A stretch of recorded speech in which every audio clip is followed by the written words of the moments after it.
Selengkapnya mengenai kasus pembunuhan mahasiswa di Bandung, Jawa Barat ini sudah bergabung bersama kami Kapolresta Bandung, Kombes Pol Kusworo Wibowo. Selamat sore Pak Kapolres. Selamat sore, Assalamualaikum warahmatullahi wabarakatuh, Mas Davi dan Mbak Waalaikumsalam Anissa. warahmatullahi wabarakatuh. Waalaikumsalam warahmatullahi wabarakatuh. Pak Kapolres, informasinya pelaku ini sebenarnya telah merencanakan aksinya. Apa betul begitu Pak? Iya, betul begitu.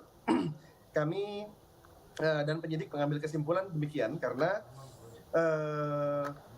pelaku dengan korban ini sudah merupakan teman baik sejak tahun 2016.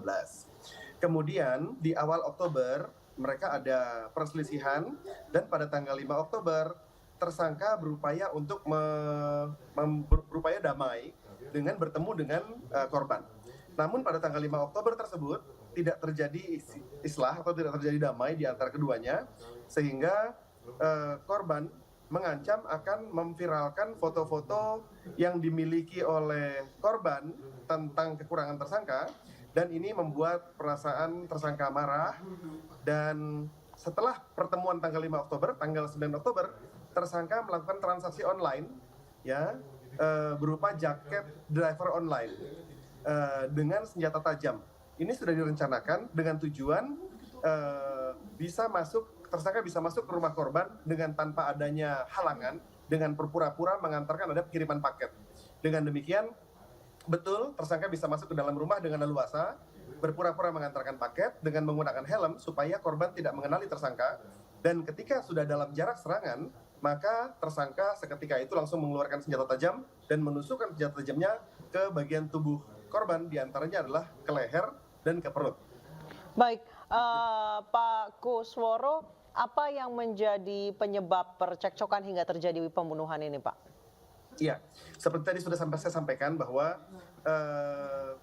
tersangka menyampaikan bahwa korban telah beberapa kali memancing emosi tersangka dengan cara mengancam akan memviralkan foto yang dimiliki oleh korban terkait dengan foto-foto tersangka, yang ini merupakan kekurangan daripada tersangka.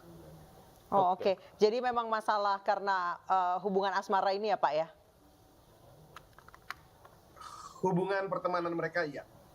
Baik, kemudian dari informasi yang kami dapatkan bahwa tersangka mengetahui cara membunuh dari internet, Pak, apa benar? Betul. Jadi setelah kami lakukan penyelidikan terhadap tersangka, kami melakukan penangkapan, dan tersangka memang pada saat kami tangkap tidak mengakui perbuatannya, sehingga kami harus melakukan upaya penyelidikan lainnya sampai kami mendapatkan alat bukti yang lain. Dan kami juga melihat dari handphone tersangka itu ada history googlingnya berkaitan dengan satu, bagaimana cara membunuh yang bisa seketika mengakibatkan meninggal dunia. Yang kedua, bagaimana alibi untuk bisa menghindari dari kepolisian. Yang ketiga, bagaimana cara menghilangkan barang bukti. Dan googling historinya ini kami bisa dapatkan melalui handphone si tersangka. Oke, Pak Kusworo, pada saat diamankan informasinya pelaku sempat menghilangkan barang bukti Pak berupa jaket driver online-nya dan juga pisau, betul begitu Pak? Iya, betul. Jadi pada saat kami mendapatkan informasi bahwa jam 9.30 di hari Jumat itu ada peristiwa penusukan, kami dengan anggota segera datang ke lokasi TKP, dan alhamdulillah kami masih bisa mendapatkan saksi kunci yang melihat peristiwa kejadian tersebut dengan menyampaikan bahwa ada driver online menggunakan jaket, helm, masuk ke dalam rumah, dan kemudian ada teriakan minta tolong dari korban, dan seketika itu tersangka langsung melarikan diri keluar daripada komplek.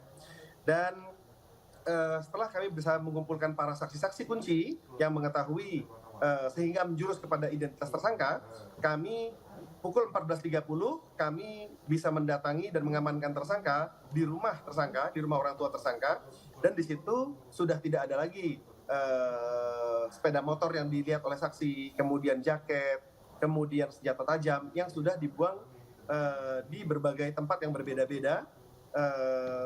Namun demikian akhirnya alhamdulillah semua barang bukti bisa kami amankan. Baik, Pak Kusworo, jika korban ini adalah seorang mahasiswa, untuk pelaku sendiri siapa Pak? Pelaku juga usia 24 tahun, di KTP-nya adalah mahasiswa, pelajar. Namun demikian dari keterangan tersangka sudah tidak lagi berstatus sebagai mahasiswa, sudah tidak kuliah. Oke, kemudian ini tadi Anda katakan masuk dalam kategori pembunuhan berencana, Pak. Ancaman hukumannya nanti akan seperti apa? Ya, sesuai dengan pasal 340 KUHP bahwa pembunuhan berencana itu ancaman hukumannya adalah hukuman mati atau pidana penjara seumur hidup atau sewaktu maksimalnya 20 tahun pidana penjara yang kami subsidiarkan dengan pasal 338 tentang pembunuhan dan juga kami subsidiarkan lagi dan ataukan kepada pasal 351 ayat 3 yaitu penganiayaan yang mengakibatkan hilangnya nyawa seseorang. Baik, terima kasih Pak Kombes Pol Kusworo Wibowo, Kapolresta Bandung telah bergabung bersama kami di iNews Sore. Selamat sore Pak.